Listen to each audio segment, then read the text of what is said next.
이슈 분석 시간입니다. 기아자동차 근로자들이 사측을 상대로 낸 통상임금 청구 소송 항소심에서 1심과 같이 근로자들이 일부 승소했습니다. 기아차 입장에선 추가 인건비 부담에 답답한 심정일 텐데 이런 가운데 육체노동 가능연한을 60세에서 65세로 상향한 대법원 판결까지 나왔습니다. 고용시장에는 어떤 영향을 미칠지 이야기 나눠보는 시간 갖겠습니다. 단국대 경제학과 김태기 교수 나와 있습니다. 교수님 어서 오십시오. 네, 안녕하세요. 네. 기아차 통상임금 2심 판결이 지난주 금요일에 나지 않습니까? 네. 1심과 같이 원고 승소, 그러니까 이 노조 측 손을 들어준 건데 어떻게 좀 전반적으로 평가하시나요? 우선은 그 1심에서 2심 넘어올 때 말이죠. 네. 대법원이 그때 교체가 되면서 대법원에서 시형운수 판결을 내렸습니다. 내리면서 이른말대로 신의 성실의 원칙, 그걸 너무 확대 해석하지 마라. 그리고 근로자들한테 유리하게 해석하라 이렇게 됐거든요. 네. 당연히 이제 2심은 이렇게 된 거고 2심의 내용을 이제 보게 되면 가장 이제 쟁점이 말이죠. 기아차는 경영이 어렵습니다 이야기를 했는데 재판부는 뭐 어려운 건 어렵지만 그거 별거 아니다.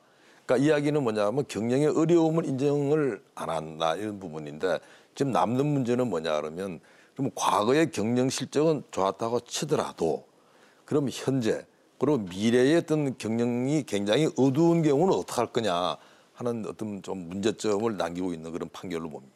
신의 측을 보다 엄격히 적용할 필요가 있다. 경영이 어려워졌어도 통상임금을 지급하는 부분은 별개의 문제다. 그렇게 판단했다. 근데 문제는 남는 거는 뭐냐면 과거는 그랬는데 그러면 현재와 미래는 어떻게 되느냐. 왜냐하면 경영 환경이 워낙 빠르게 변한단 말이죠.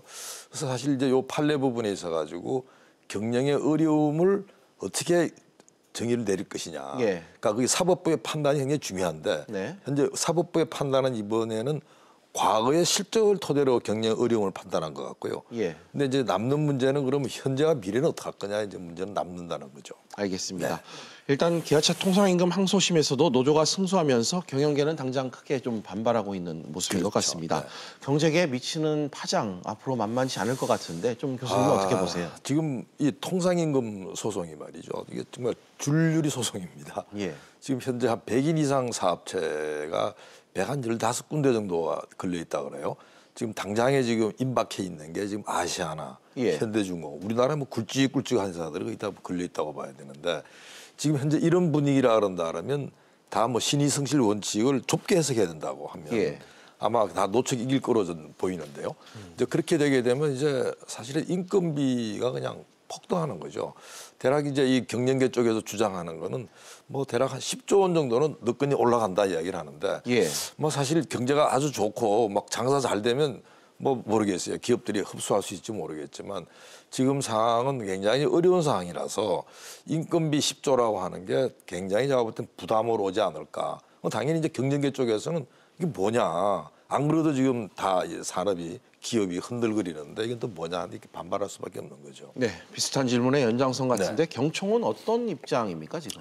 경총은 사실 그 굉장히 좀 중요한 지적을 하고 있는데요. 아까 신의성실 원칙 부분인데 이게 사실 생소한 단어입니다. 아마 시청자 여러분들도 이게 무슨 소리지 하는 이 부분은 말이죠. 서로 신뢰를 가지고 약속한 거 그게 이제 신의성실의 원칙입니다. 그러니까 과거 예를 들어 가지고 노사가 합의를 해가지고 임금에 뭐가 포함될 건가를 합의했단 말이죠. 근데 이제 다 지난 다음에 그거 아니야. 라고 하는 거를 이제 경영계는 신의성실 원칙에 위배됐다고 하는 거고 그다음에 이제 노동조합 측에서는 그 신의성실 원칙과 상관없어.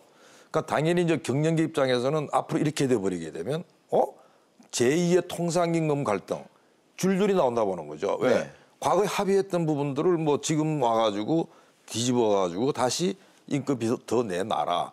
그러니까 당연히 이제 경총 입장에서는 이 신의성실 원칙이라고 하는 게 어떻게 보면 노사관계나 아니면 경제활동에서 가장 근본인데 이걸 흔드는 판례에 대해서는 경영계 입장에서는 이건 뭐 너무너무 무시무시한 거다 하는 뭐 이런 입장으로 봐야 됩니다. 당장에 없었던 비용 부담이 늘어나는 그렇습니다. 효과를 그러니까 제2의 제3의 갈등들이 나온다고 보는 거죠. 이런 상황에서 기업들이 안정적인 투자, 일자리 창출에 나서기는 말씀하신 대로 좀 쉽지 않을 것 같고요. 기아차가 지난해 상산직 채용을 진행했다 또 당장 중단했다 이런 소식도 최근 들려왔습니다. 그야말로 신규 고용은 꿈을 꾸지 못하겠네요. 지금요 사실은 이 지금 이번에 이 판결 문제 말고도 우리 자동차 지금 보지 않습니까? 지난번에 GM대우 군산공장 문 닫았잖아요. 그다음 르노, 삼성 지금 이런 상황이죠. 근데 우리 국내만 그런 게 아니고요. 전 세계적으로 자동차 산업이 지금 어마어마한 혼란기에 빠져 있습니다. 예. 그래서 사실은 지금 이런 시기에 지금 이 통상임금 문제가 너무 제가 1조 원 정도가 기아차가 부담한다 그러는데요. 예. 굉장히 좀 파장이 클 거로 보이고 결국은 뭐 신규 채용을 중단해 버린다는 이야기는 뭐 청년들 일자리는 뭐 그렇죠. 없어지는 거죠. 그래서 굉장히 좀 심각한 문제로 저는 보고 있습니다. 알겠습니다. 네. 이런 가운데 또 의미 있는 대법원 판결이 하나 네. 나왔습니다. 지난주에 육체노동 정년을 65세로 본다는 이 대법원 네. 판결 상당히 화제를 모았는데 소득을 일을 통해서 몸을 써서 벌 수 있는 그 나이를 65세까지로 늘린다고 판단한 건데 네. 재판부가 어떤 측면을 좀 고려해서 이 부분 역시 좀 판단했다고 보십니까? 저는 사실은 이번 판례는 굉장히 중요한 판례라고 생각을 해요. 예. 우선은 우리나라 사람들의 평균 수명이 지난 60세 당시에 비해서 예. 10년 이상 연장이 됐습니다. 그러니까 네. 그만큼 일할 수 있는 능력을 갖춘 사람이 많아졌다는 거죠. 예. 그래서 그걸 이제 반영한 거로 보이고요. 그리고 이 판례는 제가 볼 때는 우리한테 경종을 울린 거다. 지금 우리는 너무 지나치게 저출산 문제는 막 관심이 많은데 예. 이 고령화 문제에 대한 관심이 굉장히 좀 적거든요. 상대적으로. 상대적으로 적습니다. 예. 사실 이 고령화 부분은 말이죠.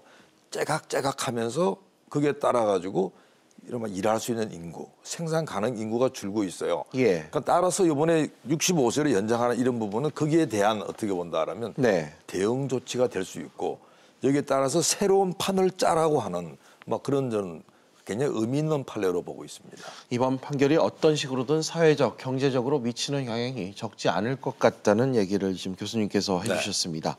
이번 판결로 일단 당장 정년 연장 논의부터 좀 해야 될 것 같고 국민연금 등 노후복지 기준 나이도 좀 올려야 되는 뭐 사회적 합의가 좀 필요한 상황인 것 같은데 사회 안전망의 기본 틀이 좀 전반적으로 바뀐다 이렇게 보시면 될까요? 저는 이렇게 봅니다. 지금까지의 우리 사회 안전망 가지고는 예를 들어 가지고 아주 고령 사회에 맞는 안전망은 아니었다.